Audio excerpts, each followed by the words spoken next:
I'm Gopi Kumar Srivastav. Today I'm starting a new chapter of civics, chapter number 7, the understanding the marginalization. So let's understand the marginalization. We have to understand the meaning of marginalization. First we have to understand marginalization. So marginalization, when a particular social group is forced to live on the fringe मतलब यहाँ पे होता है किनारा, मतलब outside, rather then in the main stream, मतलब मुख्य धारा, मतलब मेन जो जगह होता है, मान ली एक सिटी, एक शहर है, उसके बीचों बीच कुछ लोग रहते हैं और कुछ लोगों को उस सोशल ग्रुप से अलग कर दिया जाता है। जैसे मान आप जानते हैं कुछ लोग जो गरीब होते हैं, जो बहुत ही ओबीसी कास्ट में आते हैं, एसटी कास्ट में आते हैं, जो ट्रिबल टाइप के होते हैं, जो बहुत ही गरीब होते हैं, उन लोगों को सिटी से अलग साइड में रखा जाता है। ठीक है, तो इस तरह से जब हम लोगों को, एक सोशल ग्रुप को, एक समाज के ग्रुप को अलग कर देते हैं, अलग थलग कर देते हैं समाज से, और अलग किनारे में उनको जगह देते हैं, वो मार्जिनलाइजेशन कहलाता है। The process of making the group or class of people less important and the regulated to a secondary position. यहाँ पे रेगुलेटेड का स्पेलिंग जो है आप देख सकते हैं, बाहर निकालना, रेलीगेटेड है, ये रेलीगेटेड मतलब यहाँ पे बाहर निकाल देना होता है, मतलब बाहर निकाल दिया जाता है, मतलब कुछ लोगों को समाज से जब बाहर निकाल दिया जाए या कम इम्पोर्टेंट दिया जाए, वो मार्जिनलाइजेशन होता है। ठीक है, तो आप यहाँ पे हमारा जो पहला क्वेश्चन है इस टॉपिक से वो है what is marginalisation. Okay, must write this question. Second topic, what does it mean we socially marginalise, मतलब इसका मतलब क्या होता है सोशली मार्जिनाइज का मतलब। चलिए हम लोग इसको लेटर अंडरस्टैंड करते हैं कि आखिर मार्जिनलाइज का मतलब होता क्या है। To be marginalise is to be force to occupy the side और फ्रिंग्स।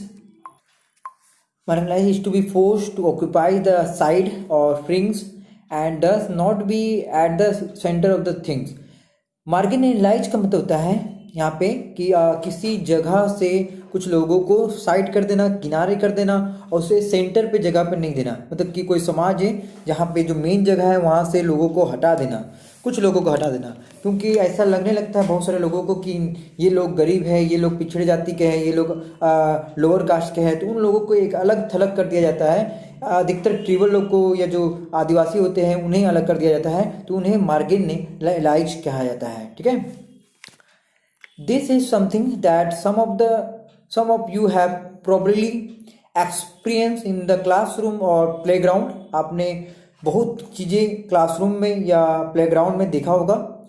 जैसे कि एग्जाम्पल देखते हैं हम लोग, if you are not like most people in your class, that is if your taste in music, film and is different. मान लीजिए आपका जो टेस्ट है या आपका जो इंटरेस्ट है सभी लोगों के जैसा ना हो, थोड़ा अलग थलग हो, तो आपको लोग भी अलग थलग कर देते हैं। इफ़ योर एसेंट, उच्चारण, make you out from the other, मतलब अगर आपका लैंग्वेज अलग है या आपका उच्चारण अलग है। If you are less chatty, आप बहुत कम बातूनी हैं, then other in your class. If you don't play some sport that many of the your classmate like. If you dress differently, the changes are that you will not be considered to be in your peers।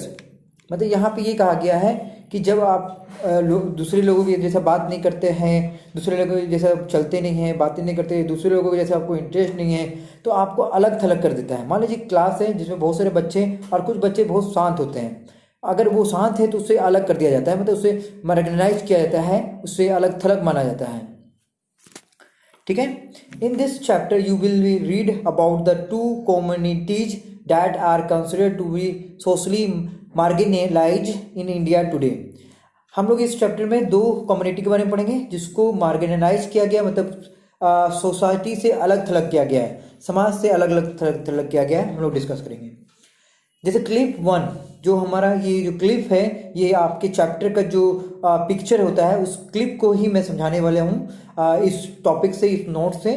तो देखिए इस clip में पहला उड़ीसा के बारे में लिखा हुआ है कि Dadu was force to leave his village. देखिए मार्जिनलाइजेशन जो है, मार्जिनलाइज जो है, इसे हम लोग एक कहानी के द्वारा, एक क्लिप के द्वारा समझाने की कोशिश कर रहे हैं, जैसे एक स्टोरी बनाया गया है ताकि आपको ये जो टॉपिक है अच्छे से और समझ में आए। जैसे दादू, दादू मतलब दादा, was force to leave his village. एक बार जो दादू है उनको विलेज छोड़ना पड़ गया। Soma and Helen are the watching the Republic Day parade on the TV with their grandfather. Soma और जो हेलेन है अपने दादाजी के साथ टीवी देख रहा है जिसमें वो रिपब्लिक डे के परेड के बारे में दिखाई दे रहा है। क्लिप 2 में, मतलब ये पहला पिक्चर में इस तरह से दिखाया गया। क्लिप 2 में suddenly we were told that the forest was not our. अचानक ये कहा जाता है कि जो जंगल है वो हमारा नहीं है। Forest official and the contractor cut down the last part of it if we protest, मतलब अगर हम इसको बचाव करते हैं, they beat us and then took us to the court. यहाँ कहा जा रहा है कि दादा कह रहे हैं कि अचानक एक दिन क्या हुआ था कि we are told that the forest was not our, मतलब कि हम लोग जो हेलेन और जो सोमा है उसके जो दादाजी है पहले वो जंगल में रहते थे, पहले आदिवासी थे। तो एक बार हुआ क्या था कि कुछ ऑफिशियल, फॉरेस्ट ऑफिशियल आए थे, कुछ लोग आए थे जो गवर्नमेंट की तरफ से आए और कुछ कॉन्ट्रैक्टर आए जिन्होंने cut down the last part of the it, मतलब फॉरेस्ट को बहुत तेजी से काट दिया, बहुत ज़्यादा भाग को काट दिया। इफ़ वी प्रोटेस्टेड, यहाँ पे कह रहे दादू कि अगर मैं उसे बचाता तो हमें भी कोर्ट तक जाना पड़ता, हमें लड़ना पड़ता, तो इसमें बहुत झमेला था, इसलिए हम लोग क्या किए, जंगल छोड़कर चले आए। मतलब यहाँ पे दादू अपना स्टोरी बता रहा है। दादू एक्चुअली में आदिवासी था और उन्हीं आदिवासी जो लोग थे वो अपना जगह छोड़ कर चले गए थे क्योंकि जंगलों को काट दिया गया था फॉरेस्ट ऑफिशियल के द्वारा और कॉन्ट्रैक्टर के द्वारा। क्लिप 2 में ये दिखाया गया, where we did not have our lawyer and could not fight our cases. यहाँ कहा गया है कि आदिवासियों के पास न लॉयर था, ना ही केसेस लड़ने के लिए फाइट करने के लिए ताकत था, हिम्मत था। Clip 3, many of us were forced to leave our home and find seasonal work in a nearly town.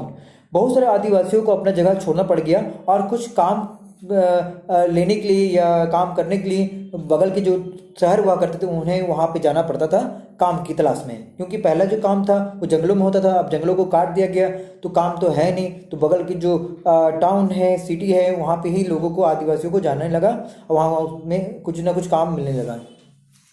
Clip 4, then the company वाला, ये हिंदी में यहाँ लिखा गया है, came and they said there was a iron ore mine it they promised job and money। यहाँ पे आप दा का जगह दे कर लें, यहाँ पे दे लिख दें, ये हमें मिस प्रिंट हो गया होगा, लिखा है या नहीं होगा, ठीक है। तो यहाँ दे प्रॉमिस जॉब एंड मनी, जो जंगलों को काट रहे थे, जो ऑफिशियल थे, वो आदिवासियों से प्रॉमिस किए थे कि हम तुम्हें जॉब देंगे, पैसा देंगे। If we sold our land, अगर हम लोग अपने ज़मीन को बेच देते हैं तो to them. Some villagers were excited, कुछ लोग एक्साइटेड हो गए कि चलो हाँ पैसा मिलेगा, अपना जगह छोड़ देते हैं। And other said that this would be destroy our lives and we could not get nothing, some gave.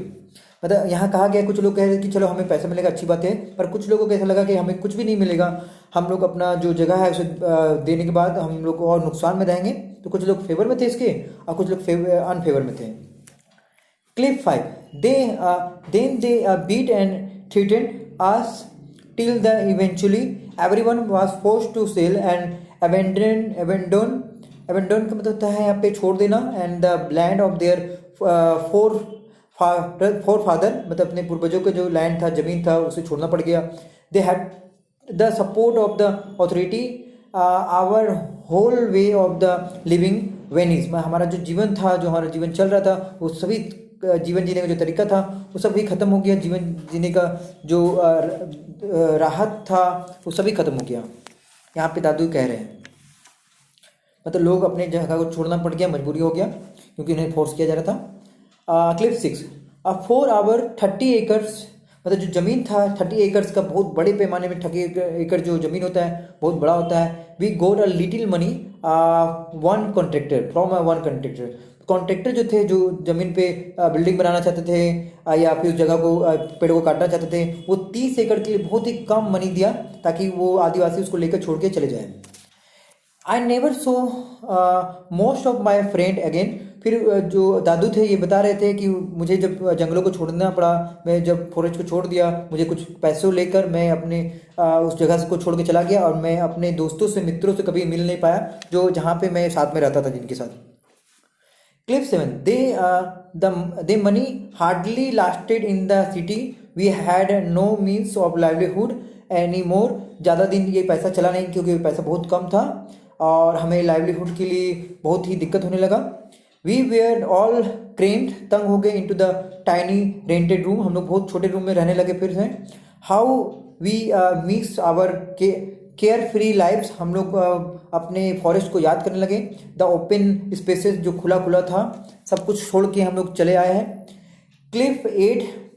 After a few years your father got a job in Delhi. Dadu कह रहे हैं कि सोमा से और हेलन से कि तुम्हारे जो पिताजी थे उनको जॉब मिल गया कुछ सालों बाद दिल्ली में। And we all move here, और हम लोग सभी यहाँ पे आ गए। Those were very difficult time, वो समय बहुत ही खतरनाक, बहुत ही डिफिकल्ट था। That is why both of you did not go to school for the several year. इसके कारण तुम लोग बहुत दिन तक स्कूल भी नहीं जा पाए। तो यहाँ पे स्टोरी जो है वो पूरा फॉरेस्ट के ट्रिवल के बारे में बताया गया है। और यहाँ पे जो टॉपिक है वो है मार्जिनाइज जो है वो आपका टॉपिक है।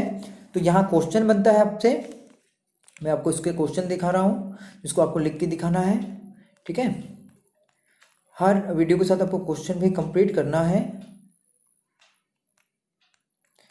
तो ये ग्लोसरी भी मैंने लिखा है।